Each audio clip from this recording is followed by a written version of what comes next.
नमस्कार, मैं पंडित हरिप्रसाद शास्त्री, पुजारी, काली मंदिर, रायपुर रोड, देहरादून। मैं आज से प्रारंभ होने वाले गुप्त नवरात्रि के बारे में बताने जा रहा हूँ। वैसे हमारे भारतवर्ष में 4 नवरात्रि मनाए जाते हैं। 2 गुप्त होते हैं और 2 खुले होते हैं। पहला नवरात्र चैत का नवरात्र शुरू होता है, उसके बाद नए संवत्सर में ये दूसरा नवरात्र है, आषाढ़ शुक्ल पक्ष से शुरू होता है।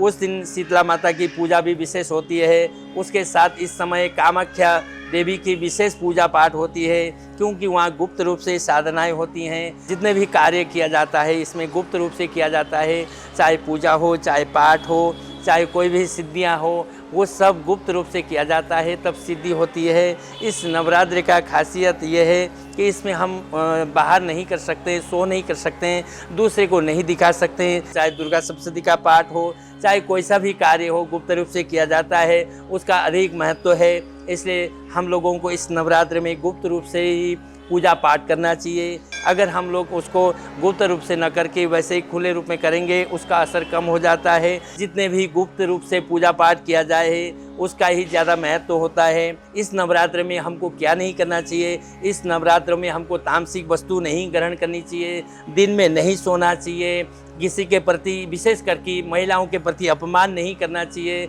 महिलाओं का सम्मान करना चाहिए, कन्याओं का सम्मान करना चाहिए, सामाजिक सद्भाव बना के रखना चाहिए और तामसिक वस्तुओं का बहिष्कार करना चाहिए, अच्छा विचार करना चाहिए, व्रत करना चाहिए। व्रत गुप्त रूप से ही करना चाहिए। व्रत मानसिक व्रत, शारीरिक व्रत, वाचिक व्रत, 3 प्रकार के व्रत होते हैं। मन को शुद्ध रखना, मन में अच्छी भावना रख कर के जिस व्रत को किया जाता है उसको मानसिक व्रत कहते हैं।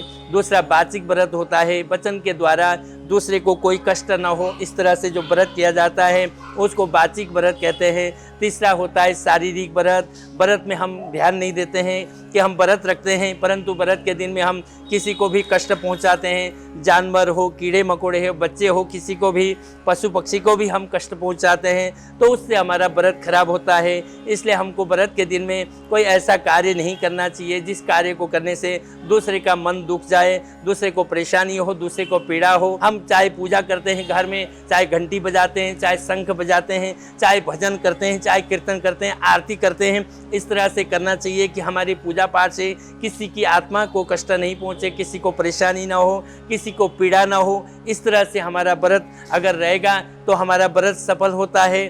अगर हम दूसरे को पीड़ा दे करके कोई भी भक्ति करते हैं, हमारे भक्ति से किसी को मन दुखता है, किसी को पीड़ा होती है, वो हमारी भक्ति कामयाब नहीं है, उसे कोई फल मिलने वाला नहीं है। जो तांत्रिक सिद्धियां न करने वाले लोग हैं उनके लिए वो खुले वाले नवरात्र अच्छे होते हैं, लेकिन तांत्रिक सिद्धि करने वालों के लिए गुप्त नवरात्र ही उचित होते हैं। कोई भी गुप्त रूप से इसको सिद्ध करना चाहें तो गुप्त नवरात्र का व्रत रखें। जो भी कोई शुद्ध शाकाहारी हो, जो खुले रूप में व्रत रखें, वो तामसिक वाला नहीं होता है, वो शुद्ध शाकाहारी वाला होता है, या तांत्रिक विधि से नहीं होता है, जो मांत्रिक विधि से होता है। आप अपनी वाणी को विराम देता हूँ। धन्यवाद।